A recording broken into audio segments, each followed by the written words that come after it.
chamando o senhor Newton César de Oliveira Santos. Aqui estou, Márcio Roberto Cruz, gravando. Tudo bem por aí? Tudo em paz, e por aí, cara? Na correria, no fluxo, né? Você fala do flow, né? Eu tô no flow do sei lá onde, né, cara? O fluxo tá me levando para algum lugar, resta saber onde que isso vai parar, eu não sei. Então, uma correria dos diabos, vim de Jundiaí para cá, corri, sentei agora. E por causa disso, né, sempre eu faço aquele texto descritivo, né, que você sempre tem a arrogância, a pachorra de aceitar tudo que eu proponho. Claro. E eu sempre dou uma lida antes, né, só para refrescar um pouco a memória do destino. Dessa vez não deu tempo, cara. Então, assim, eu imprimi o texto aqui, ó. Mas, cara, não deu tempo. Então, vamos ter que fazer do jeito que der. Cara. Mas como você bolou, você vai ver que vai vir na hora lá, você bate o olho, aí a gente vai tocando. Na adaptação, cara. É a primeira vez que eu vou fazer um episódio que, cara, eu não vou ler nada antes e vai ser no puro improviso. Vamos ver o que acontece, né, cara? Vamos ver. Seja lá o que for. Bom, então vamos lá, né? Episódio número 133 e o tema de hoje é Sofrimento é Limitação. Uau. Bom,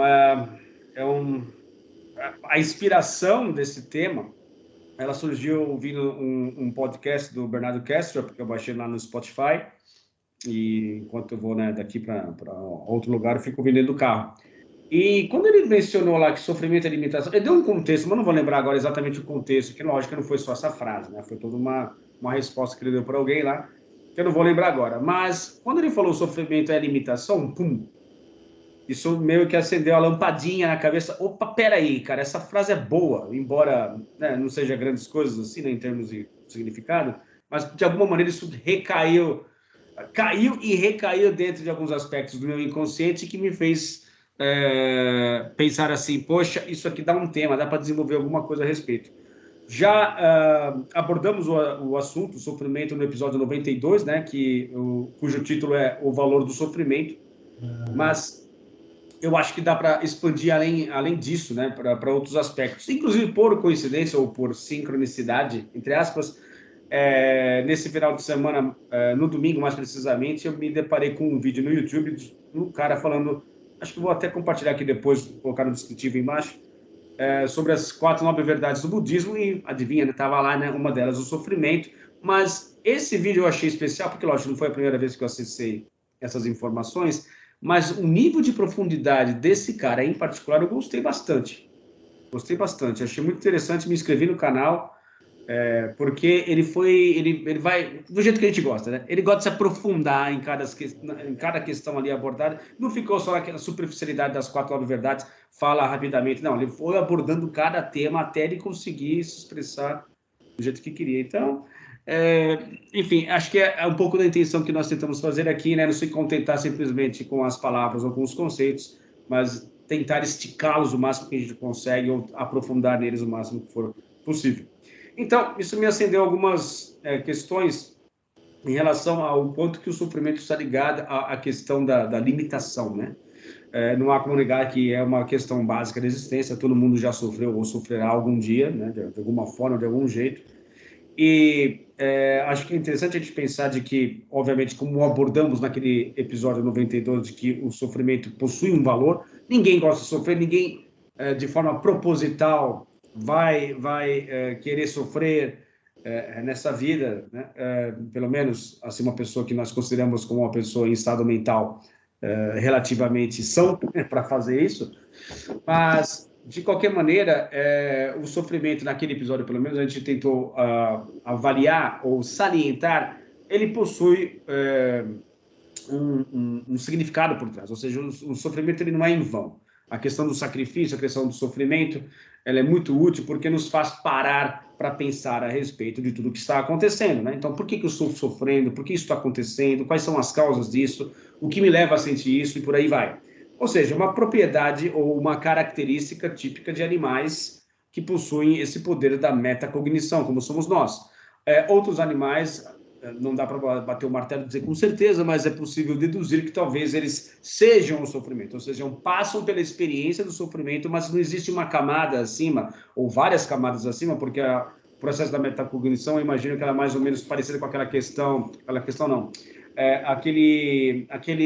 aquela atração que pré-histórica, agora o pessoal vai falar, poxa, esse cara é velhinho, né? Porque isso aí não existe faz tempo. Que tinha os parques de diversões, que seriam aquelas casas de espelhos, né, com vários espelhos, um refletindo uns aos outros. Eu acho que a metacognição, ela acaba sendo um processo onde você gera reflexão, em cima de reflexão, em cima de reflexão, e estende isso, vai saber lá quantas camadas acima. Mas, de qualquer maneira, no reino animal, você tem esse processo onde você passa pelo sofrimento. Lógico, os animais também sofrem, é evidente. É só uma questão de você observar o mundo ao seu redor, que você vai se tocar nos primeiros 3, 4 segundos, os animais sofrem, mas muito provavelmente não há uma camada acima do tipo, poxa, por que eu estou sofrendo? Qual seria a causa desse sofrimento? Nem nada disso. E nós não, muito pelo contrário, passamos por situações como essa. Bom, voltando então a refletir aqui a respeito da questão da limitação, eu acho que o sofrimento, então, é uma condição, é caracterizado por uma condição contra a nossa vontade. Então, qualquer coisa contra a nossa vontade, diante da impossibilidade de você não conseguir alterar isso, o sofrimento necessariamente ocorre, né? Isso desde as coisas mais simples até as coisas mais complexas, tudo passa por aí, né? Então, por causa dessa condição de limitação, é que dá o tema justamente desse episódio, né? De que é importante a gente parar para pensar que sempre vai ser caracterizado por um limite. Por quê? A partir do momento, ou supondo que nós fôssemos seres ilimitados, a gente tentaria dar um jeito de resolver a questão do sofrimento. Não sofreríamos mais, ou, pior ainda, logo de saída não teríamos sofrimento, porque seríamos capazes de fazer tudo ou de ter instantaneamente suprido todos os nossos desejos, tudo aquilo que nós quiséssemos, instantaneamente estaria ali ao nosso dispor, que não é o caso, tá? Muito pelo contrário, estamos muito longe disso. Então, o papo gira mais ou menos em torno disso que eu me lembro de cabeça. Eu queria já passar para você fazer as suas primeiras considerações. Vamos lá. Eu acho que eu li hoje mais cedo, eu sempre leio não em cima da hora, mas um pouco mais cedo, e eu acho que é por aí mesmo. Essa ideia da limitação e do aspecto que você colocou como uma coisa que vai contra, uma coisa que é contrária ao nosso desejo e a gente sofre por causa disso, né? Eu acho que é um viés muito legal. E eu acho que eu cheguei a te comentar que foi comigo também aconteceram certas sincronicidades com relação ao tema, porque eu também estava lendo algumas coisas e o tema sofrimento apareceu 2 ou 3 vezes, né? Vou te dar um exemplo. Eu estava lendo um livro sobre Enneagrama, aquele estudo sobre as personalidades, os tipos de pessoas, e num deles lá, não me lembro agora, aparece uma frase atribuída ao Gurdjieff, do Quarto Caminho, em que ele supostamente teria dito que somente o sofrimento consciente faz sentido. E daí eu tentei aprofundar, naquele livro não tinha, depois eu fui atrás e parece que ele encoraja essa ideia de identifique esse sofrimento, identifique porque você está sofrendo e vá fundo, porque aí é uma fonte de conhecimento e autoconhecimento profunda, que muita gente a gente tende a evitar, muito pelo contrário, a gente tende a fugir dele e parece que, na opinião dele, ele acha que ele encoraja que a gente se aprofunde e vá longe, né? Esse foi um aspecto. Segundo aspecto foi, eu estou ainda lendo o livro do doutor Francisco Damasio, neurocientista, acho que Antônio Damasio, aquele neurocientista português, A Estranha Ordem das Coisas, ele coloca como base fundamental da vivência da vida, a vivência humana, mas antes da vivência em geral, da vida em geral, a ideia da homeostase. Então, é o organismo funcionando de maneira equilibrada e sempre que existe algum desequilíbrio, o organismo dá sinais. E dentre os vários sinais que o organismo dá, um deles é a dor, para aquelas criaturas que têm um sistema nervoso ou um sistema capaz de ter esse tipo de sensação. E essa dor leva a sofrimento, né? E ele diz que é uma parte fundamental, é parte da homeostase, é o corpo dizendo, está desequilibrado, faça alguma coisa para voltar ao equilíbrio, né? Que é muito legal. Daí, logo depois que eu li isso, me ocorreu também, eu estava cruzando com outro texto, aquela típica frase, né?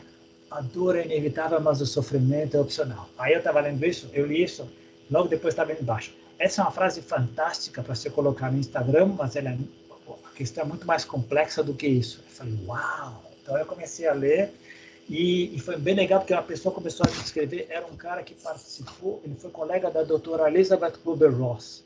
Lembra dela? Não lembro se ela é alemã ou austríaca, mas depois ela emigrou para os Estados Unidos, se formou em medicina e tal, mas ela foi a pioneira no aspecto de medicina paliativa. Ela trabalhou muito com pacientes terminais, ela pegava alunos dela da faculdade de medicina e levava para entrevistar pacientes terminais, para que eles vissem como é que eles viam a morte, a proximidade da morte. Ela fez vários livros muito interessantes sobre isso, e ela é a pioneira nesse assunto. Inclusive, ela foi quem escreveu vários livros sobre isso e foi quem colocou aqueles 5 fases em que o paciente terminal acaba passando. Porque ele recebe a notícia: você vai morrer, você tem uma doença terminal. Supostamente ela conseguiu colecionar aquelas 5 fases, se você me lembra agora. A primeira era a negação: não acontece comigo, acontece com os outros, comigo não é possível, checa de novo, vamos fazer exame outra vez.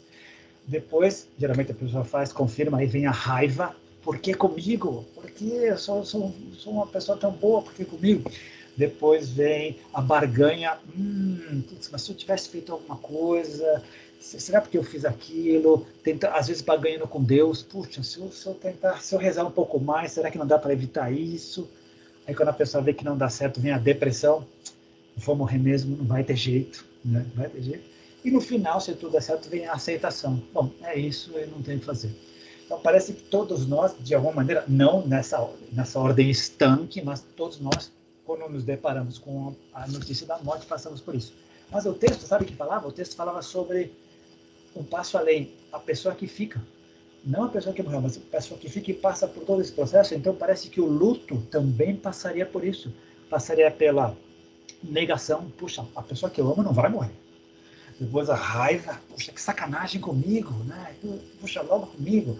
A barganha: o que eu posso fazer para isso não acontecer? A depressão e a aceitação. Mas esse cara, no final, disse que para a pessoa que fica, existiria um 6º aspecto, que seria o significado. Mas por que eu estou falando tudo isso? Permeando todo esse processo, toda uma situação de sofrimento, para quem está indo e para quem fica. E parece que é humano, mais do que humano, primata, como você falou. Parece que todas as criaturas de sangue quente passam por isso, não nessa camada, como você falou. Acho que nós, as criaturas sencientes, temos uma camada a mais de poder avaliar esse sentimento de sofrimento, mas todos nós passamos por isso. Mas tudo permeia, parece que temos que conviver com isso, não é à toa.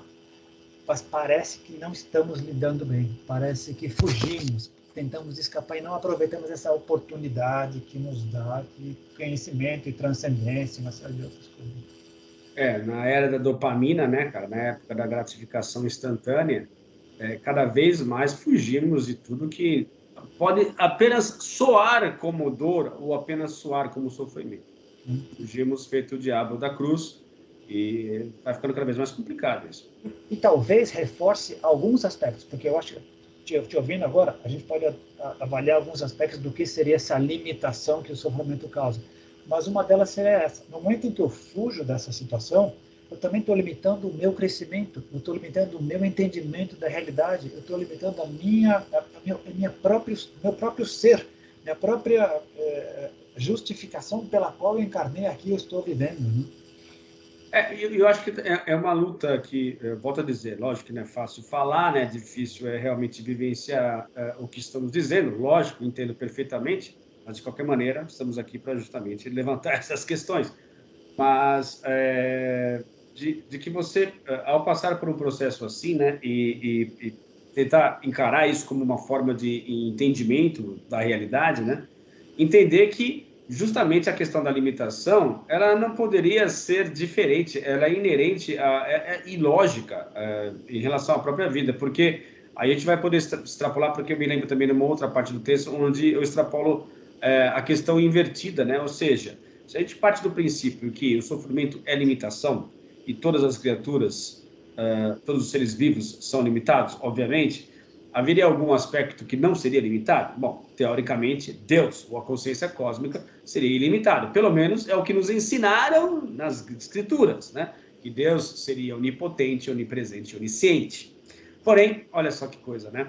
Se a gente para pensar de que Deus é realmente ilimitado, uma série de outros episódios que abordamos por aqui, inclusive um que era... qual que é o nome daquele episódio? Deixa eu ver se eu lembro agora de cabeça... Sobre o universo, a insatisfação do universo, lembrei.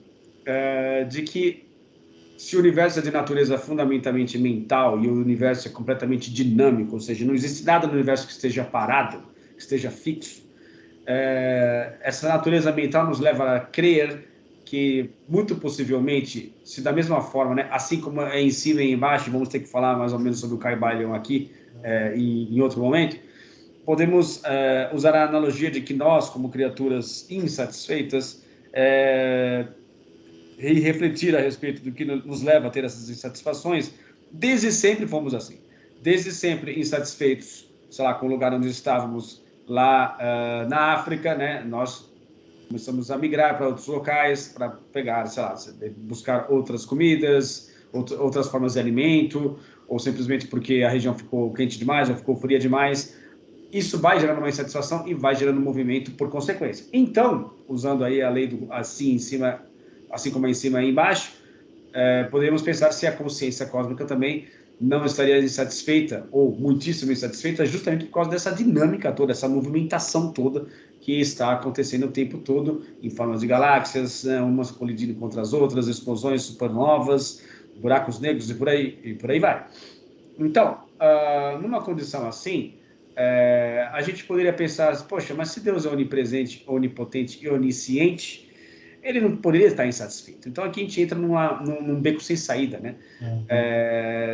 Vamos considerá-lo simplesmente como ilimitado, e sendo uma criatura ilimitada, ele jamais estará insatisfeito. E estando jamais insatisfeito, ele teria alguma, ou essa força, ou essa consciência, teria algum incentivo para causar algum tipo de movimentação? Não creio, pelo menos até onde eu consigo ir nessas especulações, não me parece muito razoável isso. Então, indo ao encontro do que, pelo menos, prega o capítulo, o profundo do livro Os Semeadores de Vida, de que Deus seria uma força ou uma consciência em evolução, para mim isso sim faz mais sentido. Pode chocar muitas pessoas, obviamente, por causa de suas crenças mais arraigadas, mas é o que mais faz sentido para mim, de um Deus que ele possui sim limitação pelo fato de sofrer, ou a insatisfação talvez ser uma forma de sofrimento num primeiro momento, mas é lógico que se você comparar a nossa limitação em particular com a limitação dessa força ou dessa consciência, aos nossos olhos ou pela nossa perspectiva vai parecer infinita, mas diante da perspectiva dessa consciência cósmica em relação a si próprio, talvez ele esteja realmente em evolução, aprendendo com a gente, né? E por causa disso, obviamente, ele também é limitado, ele também sofreria, pelo menos de forma a dar vazão a essa questão da insatisfação, né? Não sei o que você acha disso. Não, acho legal. De novo, especular sobre o profundo é um dos nossos esportes favoritos, né? E é certeza de que não vamos conseguir abarcar tudo, até pelo próprio termo que a gente prefere usar, né? Não, tem várias coisas interessantes do que você falou. Primeiro, dependendo de como a gente analisar, partindo do princípio da impermanência, que nada está parado, o princípio da vibração, tudo está vibrando, nada está estanque. Se for assim mesmo, então, dependendo do conceito que a gente tem de limitação, a limitação não existe, né? Então, nada seria limitado, nem nós, nem o profundo, porque estaremos sempre movendo. Se a nossa quantidade de células muda totalmente a cada 3 meses, dependendo do conceito que a gente dê para a palavra limitação, né? Seremos ilimitados. Por outro lado, a nossa experiência física mostra que sim, há limitações. Há limitação para a vida, alimentação física. Por mais que eu queira, eu não consigo atravessar a parede. Eu estou tentando, faz 50 anos não consigo. Uma série de outras coisas. Com relação ao sofrimento, a gente entra na esfera não só da dor física, mas da parte espiritual, em como é que eu reajo àquilo que me incomoda, a essa insatisfação. Eu acho que o termo insatisfação é chave. Insatisfação por quê? Por causa de dor, porque eu não tive algum desejo satisfeito, porque eu encontro alguma limitação, alguma coisa que impeça o meu desenvolvimento, ou atrase, alguma perda. O budismo fala muito do apego, né? Umas pedras fundamentais é essa, é o apego que nos faz, o apego e a aversão é que nos faz sofrer, né? Tem muito a ver com como a gente encara a vida. E voltando ao profundo, concordo contigo com relação a esses conceitos. Por outro lado, valeria para o profundo colocar no seu colo tanto a questão da limitação como toda a questão de todas as outras coisas que existem na nossa vida que supostamente vieram dele. O mal, a sacanagem, a mentira, tudo isso seria um desenvolvimento. Olha só o que me ocorreu quando eu estava te ouvindo. E, se não me engano, isso está escrito nos Treinadores de Vida, que o profundo não teria escrúpulos. Criaria o jogo cósmico, daria as regras básicas e ficaria observando e crescendo com os erros e acertos de todas nós, criaturas sencientes. Parece um psicopata, essa que a ideia que me veio é um psicopata observando, né, frio. Não deve ser isso, né? Deve sentir todas as coisas de uma maneira que a gente nem imagina. Mas, de novo, se nós sentimos isso, se isso fez parte da nossa evolução até agora, é porque deve ser importante, deve ter uma importância. E talvez seja um sinal o que eu me lembro é que quando eu li o teu texto descritivo, me veio uma ideia seguinte: talvez seja um sinal, olha, tem uma limitação aí que talvez possa ser transcendida. Isso. Estude como, planeie como, sinta como, vá além, não fique parado ali, não escape. Puxa, talvez o Gurdjieff talvez quisesse dizer isso, vá fundo ali, porque talvez seja uma saída, alguma coisa que possa te ajudar a continuar crescendo. É verdade, cara. E isso me faz lembrar justamente, eu coloquei isso no texto, mas também eu assisti naquele vídeo que eu mencionei para você, sobre as 4 9 verdades, ele mencionando justamente de que, sendo a primeira palavrinha dukkha, né, que seria o sofrimento, que ele menciona lá que não é, a gente traduz como sofrimento. O sofrimento se enquadraria sendo uma das coisas caracterizadas por isso, mas a coisa é muito mais profunda que simplesmente a palavra sofrimento. Mas é que é difícil achar algo similar no Ocidente, as traduções são bem capengas, né? De qualquer maneira, em seguida, o que vem do sofrimento, ou seja, a cura para o sofrimento. Então, a primeira coisa é o reconhecimento de que o sofrimento existe, né? Para depois falar, olha, embora haja essa limitação, há uma forma de transcendê-la, né? E aí existe todo o caminho das pedras, do budismo, etc. Então, eu acho que você tocou num ponto interessante, que é essa questão da possibilidade, em primeiro lugar, de o que é fundamental nessa discussão, ou para esse tema em particular, é a aceitação, cara. Porque a aceitação vai nos levar para 2 lugares. O primeiro é de minimizar a carga de sofrimento. Eu acho que a gente sofre em demasia, a gente sofre demais sem precisar. Eu acho que existe uma camada do sofrimento que é inevitável, ok, mas por sermos criaturas autorreflexivas, a gente tende a criar camada acima de camada de sofrimento, né? A gente amplifica o sofrimento de maneiras inimagináveis. Acho que a nossa mente tem essa capacidade infinita. Então, eu acho que o reconhecimento, em primeiro lugar, ele minimiza essa carga, ele faz decantar essas camadas todas de sofrimento em excesso. E a partir do momento que há aceitação, há a condição, inclusive, mesmo que instantaneamente não haja uma forma de você solucionar aquilo, ou de ampliar aquelas limitações, isso vai dar o quê? Paciência para que você, uma vez aceitando, ao longo do tempo, consiga pensar em formas e maneiras de transcender aquela limitação, né? Então, acho que a aceitação aqui é um conceito-chave para você, se não combater ou se não eliminar a limitação ou o sofrimento no primeiro momento, dar as condições para que você, ao longo do tempo, consiga transcendê-lo. Muito bem colocado. Sabe o que me ocorreu? Uma coisa que também nós conversamos algumas vezes, essa aceitação talvez ajude a ancorar no presente. Porque quando você estava falando, a gente talvez tenda a maximizar o sofrimento quando a gente está vivendo, porque necessariamente, quase que inconscientemente, a gente compara com situações anteriores e projeta com situações futuras. E ele acaba crescendo, quando na verdade a gente tinha que se concentrar no presente. O que eu sinto agora e por que eu sinto isso agora. E eu acho que é quase que inevitável a gente tentar essa escapada, porque a gente vive fazendo isso no dia a dia. Nas coisas boas e ruins, por que não fazer no sofrimento? Talvez essa ideia, se eu ancorar agora e reconhecer o que ele significa agora, eu tenho a exata dimensão dele, não a sombra dele. Às vezes eu estou vendo um dragão, quando na verdade existe um gato. Às vezes a gente faz muito isso. de novo, não minimizando, ele faz parte da vida, a gente sabe disso, e alguns são muito profundos e duram muito tempo. E o que eu acho que a gente está colocando aqui é que talvez reconhecê-lo pelo que ele verdadeiramente é e significa, aí a gente talvez seja o passo seguinte, o que ele significa, quais as origens do que significa, talvez a gente possa colocar na dimensão certa para poder lidar com ele. Se a gente se deixar levar, ele é muito maior do que eu consiga lidar, a gente baixa a guarda e se entrega. Exato. E tenta escapar. E explicaria as fugas.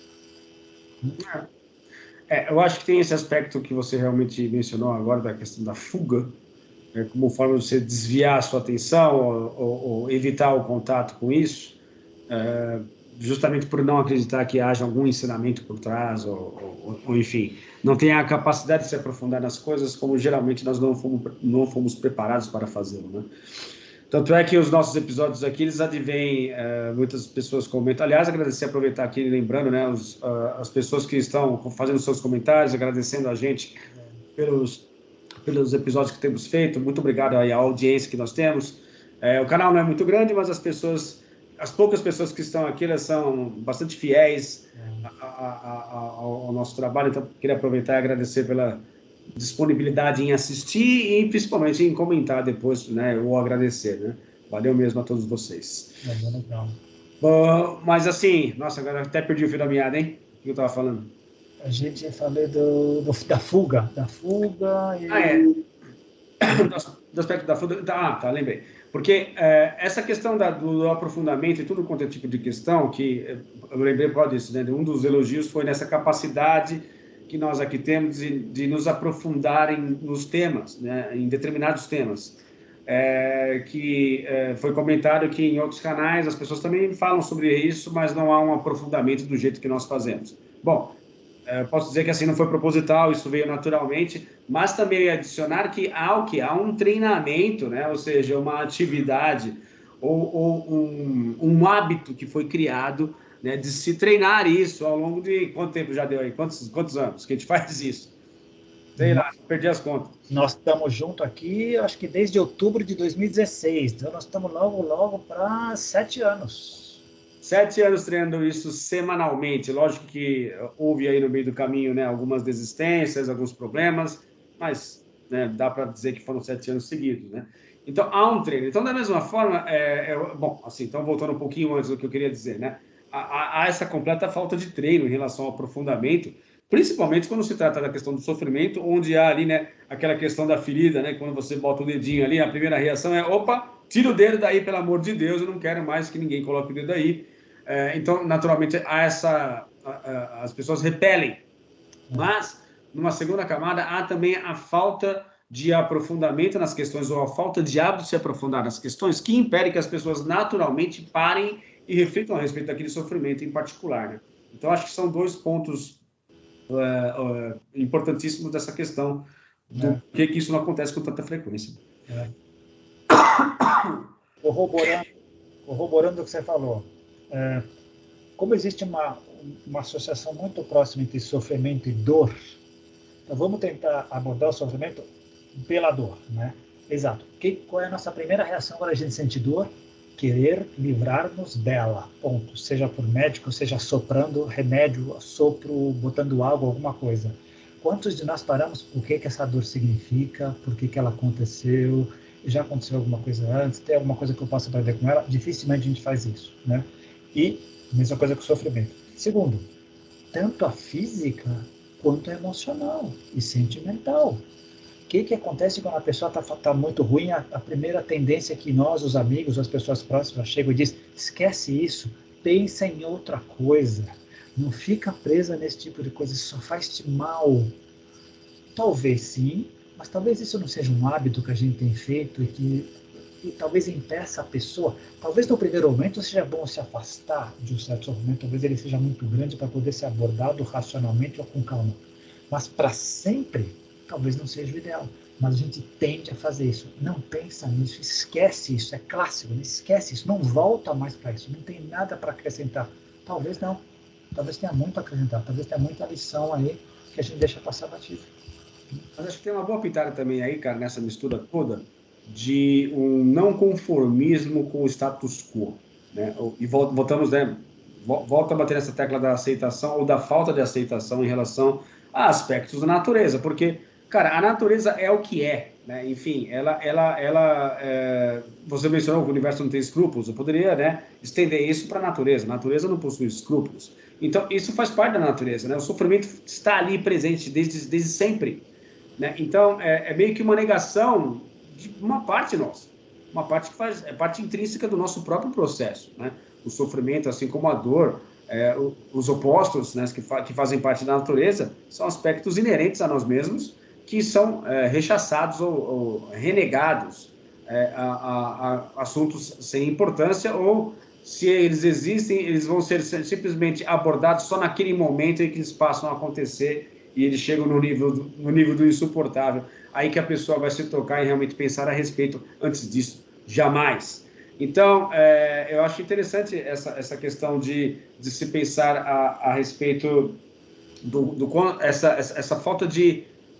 ou essa negação mesmo, cara, de aceitar as condições do jogo. Estas são as condições do jogo. A vida é assim. Tudo bem que vai haver os argumentos do tipo, tá, mas se a gente for pensar assim também, o homem jamais teria cruzado os oceanos e se deparado com novos continentes. Se fosse assim, o homem teria simplesmente parado os seus investimentos em alguma máquina que pudesse fazer o ser humano voar, e assim por diante, né? A gente sempre ultrapassou esses limites, mas mais uma vez, né, tocamos na questão do limite, que é importante, que eu acho super válido. Por outro lado, se não há aceitação também, né? Volto a dizer, volto a frisar, para que você, pelo menos em um primeiro momento, amenize o grau de sofrimento que esteja fora de controle, atrapalhando, inclusive, o prosseguimento da jornada, a coisa não acontece, né? Então, assim, é interessante em relação à limitação, há esse jogo, há esse equilíbrio, esse balanço que é difícil de alcançar, eu concordo, mas é preciso prestar atenção para que justamente a limitação seja um trampolim, um fator que as pessoas podem pensar, isso é um não conformismo, está sendo contraditório. Não, a aceitação é a primeira instância de que a limitação existe. Por que a gente faz normalmente? A gente nem aceita que isso existe, né? Não se fala a respeito. A morte, por exemplo, né? A gente abordou algumas vezes aqui, muitas pessoas se negam a falar sobre esse assunto. Faz parte da natureza, aspecto intrínseco de todos os seres vivos, né? Quer a gente goste ou não, está aí desde sempre. Por que a gente não aceita? Porque a gente nega. Né? Então, é muito maluco esse tipo de posicionamento, né? Aqueles malucos lá, né, que são a favor da criogenia, de você, né, colocar um corpo de uma pessoa dentro de uma cápsula, né, e com a esperança de que no futuro, quem sabe, né, a ciência avance tanto ao ponto de ressuscitar essas pessoas. Mais uma vez, estamos falando aí de criancinhas em corpos de adultos, né, que não amadureceram o suficiente para aceitar de que faz parte da vida a morte. Isso é um processo inerente à natureza da qual nós viemos, né? Então, existe essa briga, por um lado, do ser humano querendo ser diferentão, né, de querendo estender os limites da consciência ou do alcance humano para, sei lá, lugares jamais imaginados, mas também, por outro lado, tem essa questão da negação e da falta de aceitação das regras do jogo, que é impressionante. Ah, legal, mas eu acho que você colocou várias coisas aí. Primeiro, parece que as pessoas, pegando o último exemplo que você falou, parece que as pessoas que sim aceitam conversar sobre a morte e assimilá-la como uma parte da vida, estudos indicam que elas sofrem menos com relação à morte própria e dos outros. Ponto 1. Com relação à segunda coisa que você falou, os exemplos muito legais de ir além das limitações, eu acho que não tem uma contradição se a gente chegar pelo seguinte aspecto. Legal, eu entendi que isso aqui teve limitação, se eu continuar aqui eu vou continuar sofrendo, assimilei a ideia, mas eu não me conformo com isso. É da minha natureza humana, assim como a natureza da vida, é continuar explorando outras coisas. As árvores fazem isso, os animais fazem isso, as amebas fazem isso. Nós não faríamos? Então vamos além. O planeta é todo um parque de diversões. Vamos explorar tudo. Ah, eu não consigo voar como os pássaros, mas eu gostaria, deve ser interessante. Vou criar mecanismos para voar. Ah, eu gostaria de explorar o mar, mas eu não tenho guelras. Não tem problema, vou criar mecanismos para explorar. É parte da nossa natureza. Partiu do reconhecimento de que, se eu não fizesse nada, eu sofreria naquele ambiente. Mas eu mudei. eu reconheci a limitação, me adaptei a ela, não fiquei chorando como quem mal perdedor. Quem não aceita a regra do jogo é mal perdedor, né? Vai, destrói o estádio, apedreja, pega a bola e leva para casa. Mal perdedor é isso. Quem aceita as regras, às vezes eu perco. Mas o jogo acabou o jogo, mas não acabou o campeonato. Exato. Tem outro jogo. E para o próximo jogo eu vim melhor preparado. Eu vim em melhores condições. Então talvez seja uma outra maneira de ver essas limitações. Elas existem, mas o que a gente tem feito desde a época das cavernas? Expandido os nossos limites. Expandido os nossos limites. Sofrendo. Custam vidas. Quantos astronautas, a gente admira muitos astronautas, quantas vidas foram perdidas, quanto trabalho, foi uma série de outras coisas. É parte do jogo. E essas pessoas que fizeram, que trabalharam, tinham muito orgulho de estarem fazendo ali e sabiam, às vezes, do risco ou não. É do jogo. E é interessante essa questão da limitação, né? Como a gente pode brincar com isso, né, cara? Que, por um lado, você pode ficar paralisado em relação a essa limitação, né? Eles deram a você uma noção de paralisia, ou de que não há nada a ser feito, uma desistência, né? Simplesmente. E muita gente pode interpretar a aceitação que nós estamos tentando abordar por aqui como esse tipo de reação, não estamos falando disso. É uma aceitação que ela dá espaço e não uma aceitação que ela coloca um muro. Né? Então, é nesse sentido que ele está dizendo. Então, dá para você brincar com essas questões, né? Como também aquele desenho, né? Daqueles... Você tem duas pessoas fazendo uma mineração, né? Aí você tem uma pessoa que desistiu e está perto, assim, de um baú cheio de ouro, né? E o cara que ele cavou um pouquinho a mais, 2 palmos, achou lá o pote de ouro, né?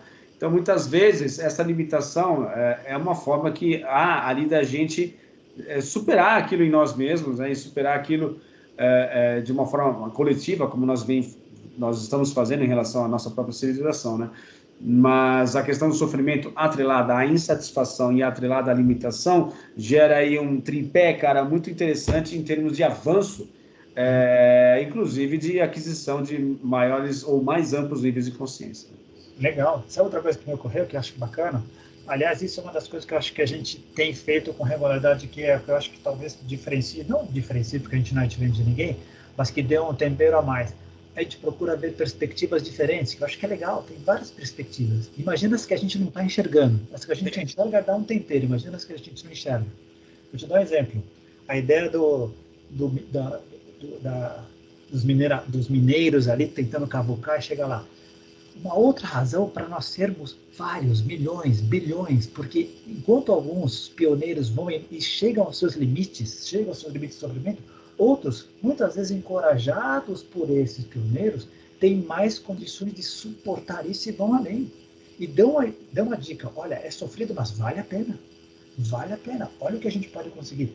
Não só para benefício pessoal, mas benefício para todos. Exatamente. Interessante. E somos vários. Alguns não vão chegar lá, não tem problema. A velha metáfora do espermatozoide. Eu e você e todo mundo está assistindo aqui somos produto de um espermatozoide que conseguiu passar por todos os bilhões de outros que tentaram. Pois é. Inescapável. Isso é inescapável. Um conseguiu. Muito louco, né, cara?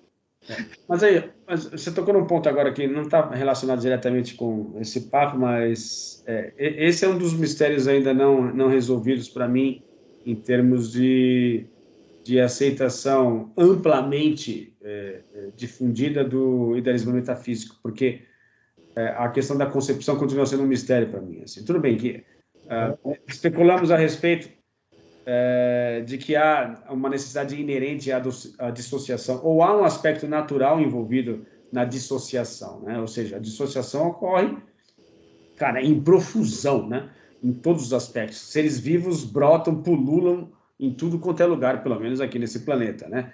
Então, a dissociação não dá para você dizer que não é um processo natural, porque parece ser esse o caminho mesmo. Agora, por que quando se dá a concepção, por que se dá a concepção, de que forma isso ocorre de uma consciência mais ampliada para uma consciência mais limitada, né? E filtrada, digamos assim, pela base natural desse planeta em que vivemos, onde alguns sentidos são prevalentes, né? Tipo, audição, visão, né? Sei lá, paladar e coisas assim, né? Nem todos os animais possuem os mesmos sentidos, mas de qualquer maneira existe aí um sistema nervoso central que parece ser a base de tudo, depois um cérebro, maior ou menor, não importa. Então, assim, existe uma base biológica que parece que ela é utilizada como forma, a evolução utiliza de forma a você trocar certos periféricos, mas parece que a CPU continua mais ou menos a mesma, né? Como é que isso se dá pela primeira vez? Ou seja, como é que nós nos utilizamos dessa base material, muito entre aspas, para que essa dissociação encontre aqui um único direcionamento linear, né? Em busca dessa evolução que a própria natureza nos diz que é importante, tendo lá na frente a metacognição do maior número possível de criaturas, né, cara? Ainda para mim é um mistério isso daí. Mas, de qualquer maneira... Ainda bem, porque se eu tivesse selecionado isso, cara, era acima do Nobel. Mas o que vale é especular. E aí o mais legal, muita gente já fez isso antes da gente. Há milhares de anos tem feito isso. E o bacana é tentar ver, como diz o pessoal da teoria integral, todas essas linhas contêm verdades parciais. A ideia seria pegar todas elas e tentar colocar num grande mosaico, porque aí tem uma limitação. A gente tem uma limitação intelectual para poder entender algumas coisas que estão além do intelecto. Aí está a limitação da ciência que ela não consegue reconhecer, né? E a gente tem que ir além disso. E também deve haver limitações mentais. Também deve haver algumas coisas que a gente precisa transcender e ir além. Mas sabe outra coisa que me ocorreu também? Olha que louco, não sei porquê. Você falou da ideia de que a vida vem, e veio a ideia de, imagina um estacionamento que sempre funcionou e um dia foi fechado. O estacionamento típico, concretado e tal, ele foi fechado. Se ele ficar lá 5 anos parado, o que vai acontecer? Raminhos, ervas daninhas vão começar a crescer nos cantinhos, no cimento mesmo, cara, elas vão dar um jeito. Não é? Todo mundo viu isso acontecer. Abandona uma área, ela vai acontecer. Incrível, incrível, incrível. Não precisa ser Itatiaia, no estacionamento concretado acontece isso. Ponto 1. Outra coisa que eu te ouvindo é, um dos mecanismos que a nossa sociedade usou para aliviar o sofrimento seriam as tradições religiosas. Olha, você não está sozinho, tem alguma coisa que te ama muito, olha, faça isso, siga esses preceitos, aguente, porque depois vem outra coisa. Mas olha que interessante, esses mesmos preceitos que teoricamente nos ajudariam a aliviar o sofrimento, foram motivo de grandes guerras e problemas e causaram muito sofrimento e até hoje causam. Olha que paradoxal, bem-vindo à encarnação humana. Quer maior exemplo do que isso? Quer maior exemplo de insanidade do que isso, né, cara? Porque assim, é como se eu tivesse, vou criar aqui um sistema de alívio de sofrimento, mas apenas o meu sistema de alívio de sofrimento é válido, ele é muito melhor do que o seu, enfim, esquece. Então, se você insistir em querer aplicar o seu sistema de alívio do sofrimento, eu vou brigar com você e eu vou causar sofrimento em você. Isso, você merece sofrer. Você merece. Exato. Cara, ser humano, que é uma outra coisa, né, cara, que eu acho que também talvez dê um episódio aí, mas eu preciso pensar a respeito, né, não é nenhuma novidade que eu vou falar, mas dá para a gente se aprofundar, utilizar chavões assim, e a partir desses chavões adentrar em camadas ainda não exploradas, que é a questão do ser humano ser uma criatura irracional e não racional, né? A gente vive, né, batendo nessa tecla continuamente, desde criança eu ouço essa frase, não, o ser humano é um ser racional. Não é, nunca foi. Muito pelo contrário, o ser humano é muito irracional. E a racionalidade, colocando inclusive num dos episódios que foi o nosso recém-nascido intelecto, né?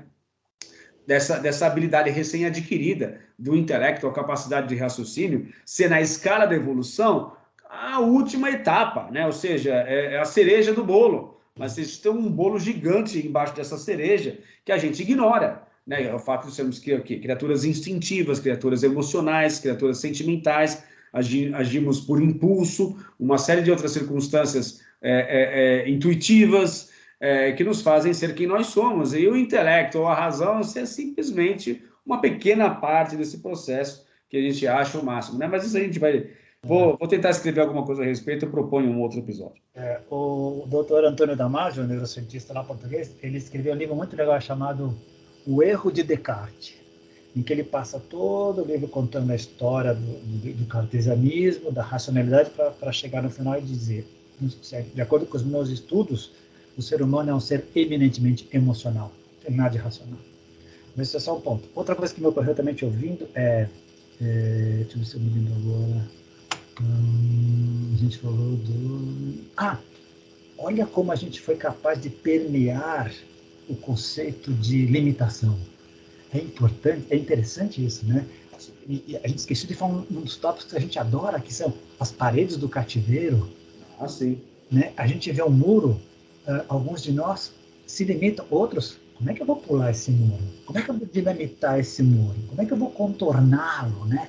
Muitos de nós somos assim, a gente não se conforma, tem que ter um jeito.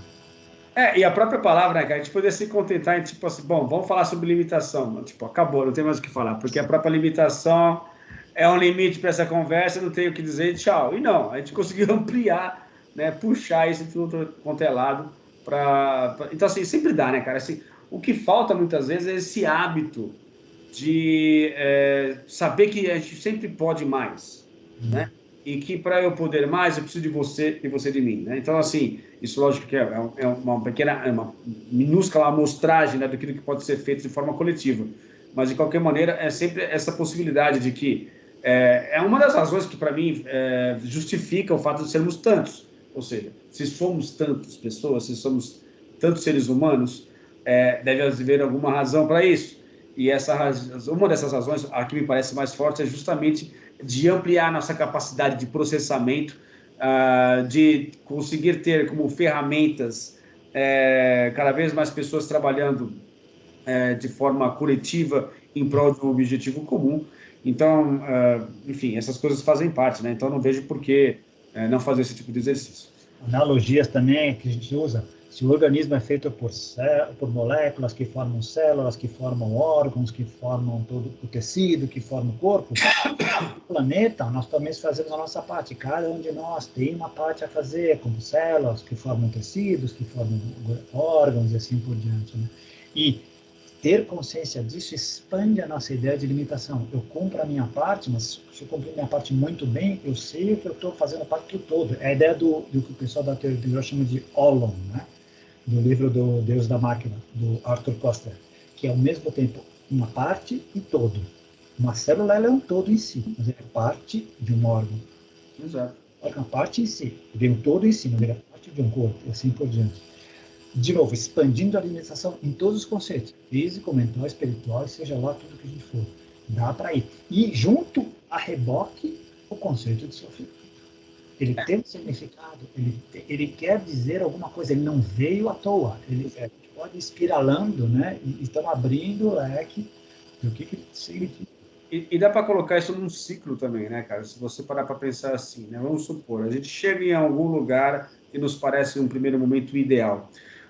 Nesse processo onde tudo está legal aqui, não vamos sair daqui porque chegamos ao paraíso. Aos poucos, esse paraíso perde as características de paraíso e surge o quê? A insatisfação. Você passa a ficar insatisfeito. Já não é mais do jeito que eu achava, eu estou enjoando, não era aquilo que eu pensava, surge a insatisfação. A insatisfação vai fazer você tentar fazer alguma coisa a respeito daquilo, né?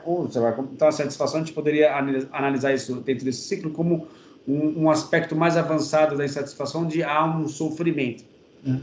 Então, o sofrimento parece ser uma coisa mais forte, que partiu da insatisfação e continua.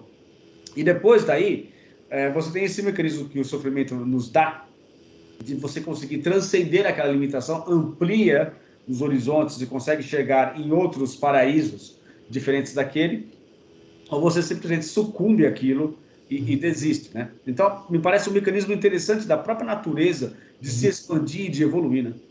E mais, sabe o que é esse aspecto da natureza que parece que é cíclico mesmo e espiralado, e a gente está esquecendo uma oportunidade genial de fazer um gancho com um tema que a gente conversou aqui. E a nossa jornada humana, a jornada do herói, que implica necessariamente passar por sofrimento, superá-los, matar o dragão e voltar melhor, voltar fortalecido, mudar o reino até uma outra jornada, espiralando. Né? Verdade. Tem que passar. Senão não tem jornada, senão não tem razão. É um dos meus mitos favoritos, né, cara? É fundamental isso, porque assim, me parece como arquétipo, uma forma que está nos dizendo desde sempre como que a natureza funciona. E a gente não para pensar a respeito, né, cara? Então, você vê, cara, é incrível porque eu ouço falar sobre arquétipos desde a minha adolescência e, assim, só agora, muito velho, que as coisas passam a fazer sentido para mim, né?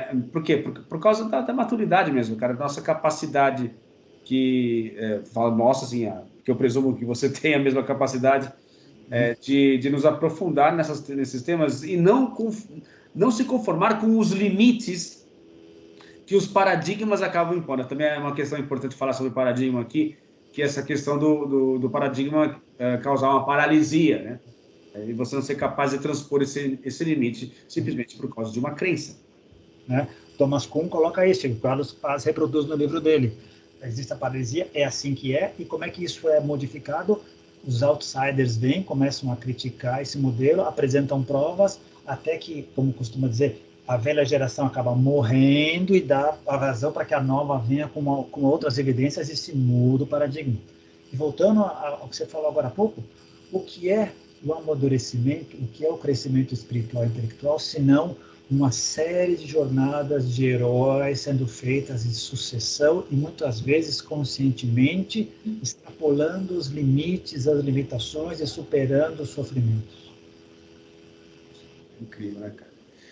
E me passa também uma ideia de que, pensando agora no profundo, na consciência cósmica, de que se há essa movimentação, e a própria ideia de espaço, né, cara, tudo começa a ficar muito mais complicado, né, essa questão do espaço e do tempo, que me parece muito vinculado aos nossos sentidos, né, ou seja, muito vinculado ao fato de nós termos esse corpo aqui, ele ter essa capacidade de sentir e de se diferenciar do meio, e é isso que gera o jogo, né, porque se você tem um jogo onde você não se diferencia do entorno, você e o entorno é uma coisa só, e aí você passa o quê? A se identificar com algo que tem mais cara de Deus do que de uma criatura.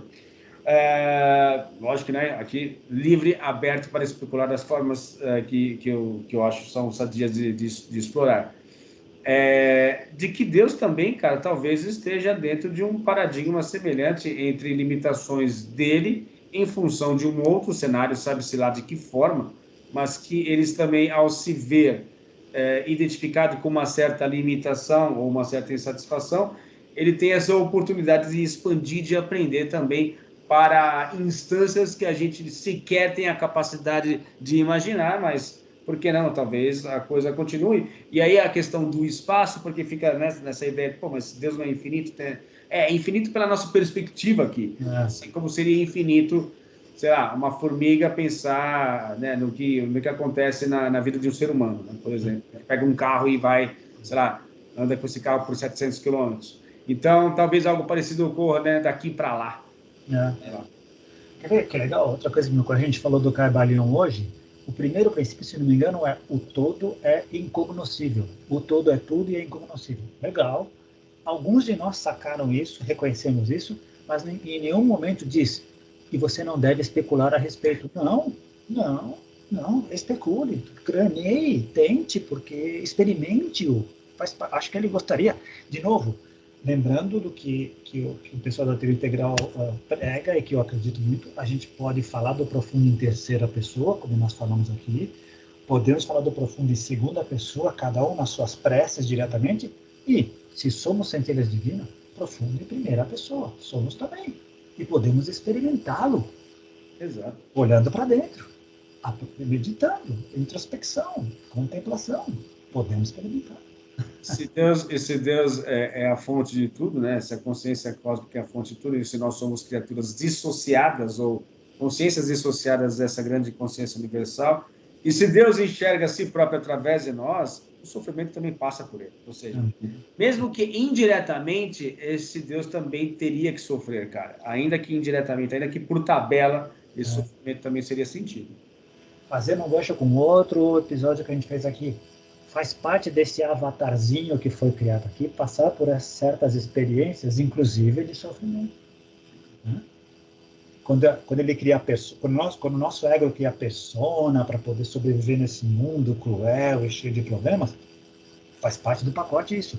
Quando a gente consegue chegar mais perto do self, do eu natural, como você gosta, e olhar como uma testemunha, legal, tá passando por isso, mas você não é isso. Aqueles velhos ditames das tradições. Você tem dor, mas você não é a dor. Você tem um corpo, mas você não é o corpo. Você é mortal, mas você morre, o corpo morre, mas você não é mortal. Você está olhando de fora, do seu self. Né? E, de novo, você consegue chegar às limitações desse corpo, das células, uma série de coisas, mas talvez você não consiga chegar essas limitações aqui. Aqui, você pode expandir embora, do tamanho... O James Webb está nos mostrando isso. Vocês achavam que o Hubble era bom? Olha o que eu te mostro. Dá uma olhada para o que eu te mostrar. E olha que eu não estou vendo ainda. Imagina que eu não estou enxergando. Então para você ver que, mais uma vez, parece que a questão do limite, ou a concepção de limite, ela é muito vinculada ao aparato sensorial que nós possuímos, né? Porque, teoricamente, para as pessoas que passam por experiências transpessoais, essa limitação... De novo, quantos de nós, desde sempre, 50 mil anos atrás, nos maravilhávamos olhando para o céu? Imagina numa época que não havia luz. Que fascinante o céu sempre foi. Alguns de nós não nos conformamos. Eu quero enxergar mais, com mais definição. Então eu crio lunetas, telescópios, eu saio da Terra. Nós somos nada mal para um bando de primatas que conseguiram criar smartphones. Nada mal. Se a gente conseguir, apesar de toda a paradoxalidade da nossa vida, nada mal. A gente extrapola esses limites.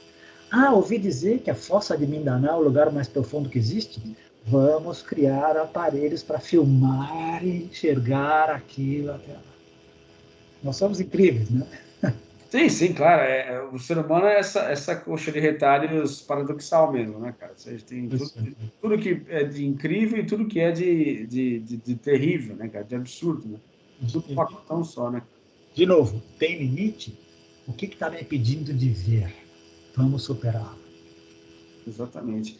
E até a questão do limite conceitual também, né? Mas também do limite da utilização das palavras corretas, né, cara? Conceituação correta de termos que vão ficando cada vez mais abstratos e complicados, e você depurá-los de forma que fique cognoscível, né? Uma forma que fique que faça sentido, né, cara? Então esse é um outro desafio que a gente tem na medida que a gente vai avançando no abstrato, de conseguir trazer para cá palavras que deem conta de não dizer exatamente o que está acontecendo, porque não é literal, mas de conseguir arranjar metáforas que deem conta de explicar de forma razoável aquilo que a gente está tentando comunicar para as pessoas. Né? E eu dei exemplos agora há pouco exemplos basicamente calcados na ciência natural, na ciência material, da astronomia, da biologia, etc. Mas para nos entendermos, nós também fomos além dos limites. Vamos criar antropologia, vamos criar sociologia, vamos criar psicologia. O que isso aqui está criando? Que limites, que sofrimento isso aqui está causando? O que a gente pode criar? Entender o que isso aqui está causando e como é que a gente pode aliviar isso? Como é que a gente pode crescer com isso? Viver melhor com isso? Exato, e assim, tentar entender para que tudo isso serve, só que a gente tira quem está observando da equação, é como se quem estivesse observando está fora do contexto, não precisa. Vamos falar do que está no externo aí, mas aqui dentro não precisa. O observador não faz parte do experimento. É muito maluco, né, cara? É como se a gente estivesse assim, né, no laboratório, né, estuda-se tudo que está ali, interagindo, mas a própria pessoa que faz parte do experimento se isenta de ser estudada. É muito bem aquilo que faz de forma inconsciente o típico ocidental, né, cara? Impressionante. Né? Bom, acho que deu, né, cara? Pela primeira vez, cara, acho que no episódio 133, a primeira vez que eu não li o texto, que eu não reli, na verdade, lógico que não, quando eu estava fazendo o texto, eu escrevi, dei uma lidinha, mas isso foi quando foi isso? No sábado, né? Então, de lá para cá, eu não peguei nesse texto, cara. Se peguei agora, imprimi, mas não consegui ler. Tentei dar umas piadinhas, mas não deu para desenvolver nada. Então, foi no improviso mesmo, cara. Mas até que não passamos tanta vergonha, vai. Mas é isso.